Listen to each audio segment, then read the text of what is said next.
Hello folks, these days add-ons are most likely used by the overwhelming majority of the World of Warcraft player base. According to Blizzard, the Details damage meter is the most popular add-on, and looking on CurseFord, whenever a new update to Details is released, it can see anything up to 2.1 million downloads. It's worth saying that that number does include both retail and classic, and there's very likely to be duplicate downloads due to folks having multiple computers. But with data for Azeroth tracking only 1.2 million retail World of Warcraft accounts, I'd personally be very surprised if even as many of 5% of players go completely add-on free. Add-ons have been a part of World of Warcraft right from the launch of Vanilla back in 2004. Of course, at launch, most people didn't use add-ons or even knew they could. But it wasn't very long before people did start to turn to add-ons like Questy to fill out what they perceived as gaps in the game's user interface. Things have changed a lot since then. When I started playing World of Warcraft back at the end of Legion, after playing for I think it was about maybe 2 to 3 months with no add-ons, I did give in and installed TomTom. And by the time BFA launched just 6 months later, I was already using much more heavyweight tools like ElfUI and TradeSkill Master. This addiction to add-ons is having a wider impact on the game. The World of Warcraft community has become so accustomed to using add-ons to solve problems for us that it has led to a kind of arms race in higher end content, where highly skilled add-on developers throw everything they can towards making raid fights easier, leading the World of Warcraft development team to ramp up the difficulty even more. While it is still possible to play at a mainstream level, such as heroic raiding or doing weekly Mythic plus 10 keys with no add-ons, it does require a level of player skill that is well above the average. And once you make the step up to cutting edge raiding or that top 0.1% Mythic Plus title, going add-on free really isn't an option, with game director Hazzikostas openly acknowledging in a recent interview that add-ons are now effectively mandatory. This has had major consequences, with the difficulty gap between the heroic raid and the mythic raid becoming ever wider. And it's now reaching the point where it's becoming very difficult for players to cross that gap from ahead of the curve into mythic raiding. This reliance on add-ons also creates a major risk for the Blizzard developers. While very unlikely, at least for now, many of these add-ons are supported by single individuals or very small groups of volunteers who get very limited reward for their efforts. And if one of the big add-ons was to be shut down, it could leave Blizzard having to scrabble at very short notice to try to fill a major gap in their user interface, or even having to figure out mid-season how to adjust the raid difficulty down to accommodate the loss of the add-on without completely trivializing the fights. It's not hard, therefore, to understand why Blizzard would want to rein in add-ons. And it's not just Blizzard that wants to do this. There are plenty of people out there in the community who advocate banning all add-ons, and I have no doubt that there are people who feel forced by the raid team to use more add-ons than they would like to be doing. Completely banning add-ons, though, would almost certainly backfire very badly in the dev team. This is not the first time that Blizzard have tried to rein in the player base in the name of the long-term health of the game. Previous examples, such as the GCG changes in BFA or the target cap reductions in Shadowlands, were highly unpopular with the player base, so much so that they without doubt led to players quitting the game. And those changes both had to be partially walked back by the developers. Simply removing add-ons or banning them for Raid Mythic Plus would probably make those particular examples look like a massive success for the game. So it's no surprise that Blizzard are deciding to try a different approach this time. There is an old saying, if you cannot beat them, then join them, and that appears what the World of Warcraft team are deciding to do. Instead of removing add-on functions, they're planning to bake a lot more of the functionality that is added by add-ons into the base game.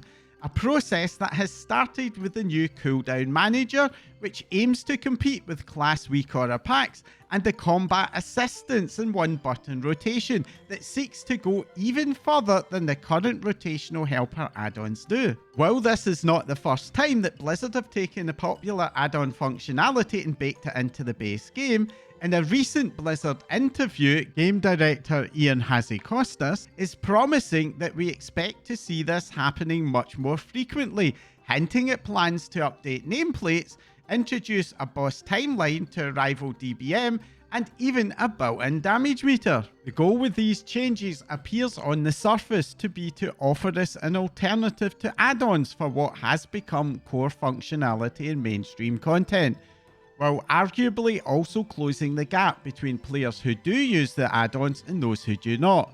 But I strongly suspect that Blizzard may be hoping to see many of us switch away from add-ons to use these built-in features, similar to the way that the user interface update in Dragonflight encouraged a lot of players to stop using ElvUI. This offers the Blizzard developers two benefits. First of all, the fewer players who use combat add-ons, the fewer people will be affected if and when Blizzard do clamp down in certain add-ons. And secondly, it's much harder to argue against adding restrictions when 99% of the functionality is now available in the base game. One thing that is very important to say is that Blizzard do not seem to have any plans to restrict non-combat add-ons.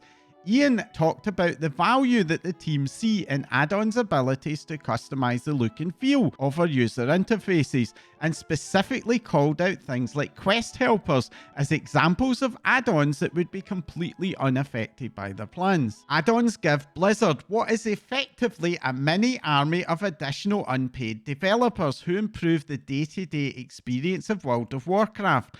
And I'm absolutely confident that Blizzard have little interest in going anywhere near common open world informational add-ons like Handy Notes or TomTom, except perhaps to borrow some ideas to make further improvements to the new player experience. The big question though is, will this apparent strategy by the World of Warcraft developers actually succeed in encouraging us to move away from combat add-ons? I have to admit that I personally have some concerns about this. Blizzard's first step down this road, the cooldown manager, has been widely criticised by the community, mainly for a lack of customization, but also for some very questionable choices by the Blizzard designers in what to actually add to the tracker for some specializations. Ian has promised that the team do plan to iterate and improve in that feature, but first impressions really matter in video gaming, and by presenting the feature as it currently is,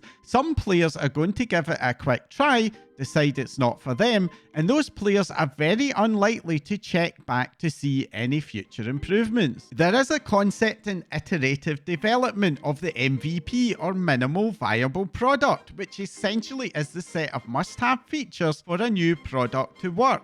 And I am not convinced that the team hit that bar with the cooldown manager. It will only take one or two examples of misses like this for the player base to lose trust in the whole process, leading to knee-jerk resistance to further changes. I am also very surprised by Blizzard's choices in what to focus on first. While the new rotation helper is potentially a great tool for new players and people trying out a new specialization, I very much doubt that rotational helpers are widely used by higher end players.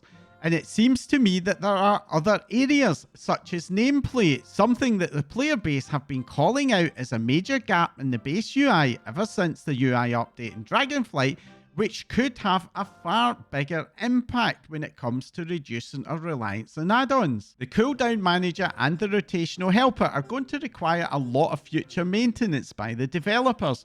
Basically, anytime a class or specialization is updated, even in a minor way, the developers are now going to have to go back and update these new tools too. This is going to increase the amount of developer effort that's required to update classes.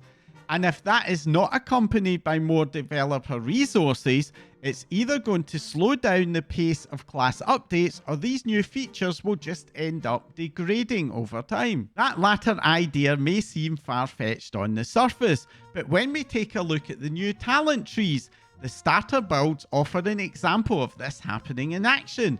There were times in Dragonflight where the starter builds were broken by class and spec revamps, most notably monks, which seemed to be very broken every time I tried to use it.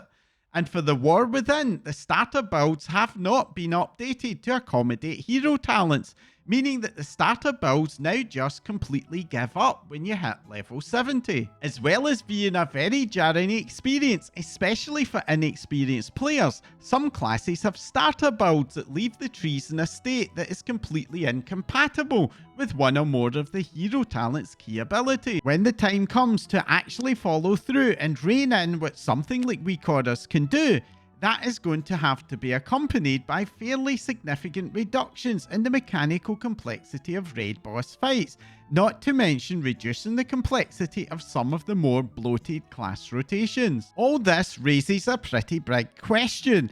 Are add-ons really the problem that the developers and at least part of the player base think that they are? If the problem is that fights and classes are becoming over complex, then why wait until the game is in a place where it is feasible to reduce add-on functionality? Many of the more powerful combat add-ons in Warcraft are created in direct response to that mechanical complexity.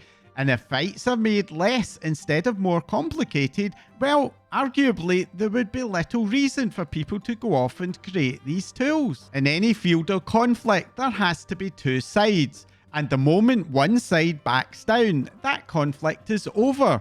While the existence of add-ons is, at least in part, a reason for the growing complexity of some fights and classes, I'm not convinced that it's a very good reason. Blizzard can reduce that complexity and difficulty anytime they want to, and while that might disappoint some players, when even people in the extreme high-end scene, like Liquid Guild's leader Maximum, are openly saying that they think that the current levels of difficulty are harming the game for everyone, perhaps that reduction would not have the negative consequences that Blizzard seem to fear it will. For an example of what can happen when we reduce the difficulty of the game in action, we only have to look at Mythic Plus.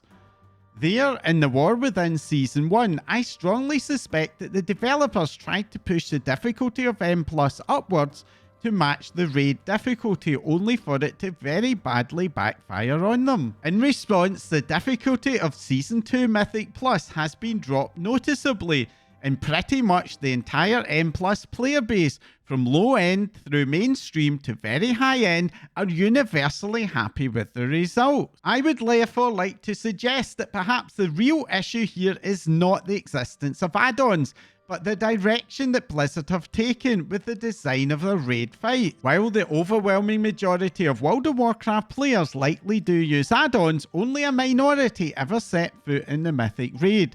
And the experience of Mythic Plus, I would argue, suggests that reducing the barriers to entry for Mythic raiding first and enforcing potentially unpopular changes and add-ons later on, only when we confirm they actually are really the problem, might have far better results for the long-term health of the game. I'd be super interested to hear your thoughts about add-ons and game complexity.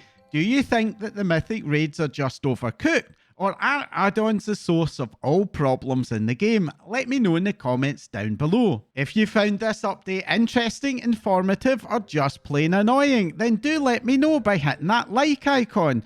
And if you want to support my channel, the best way to do that is to hit the subscribe button right now before you forget. And if you want to know when a new video goes live, you can drop me a follow on social media. My links are in the description down below.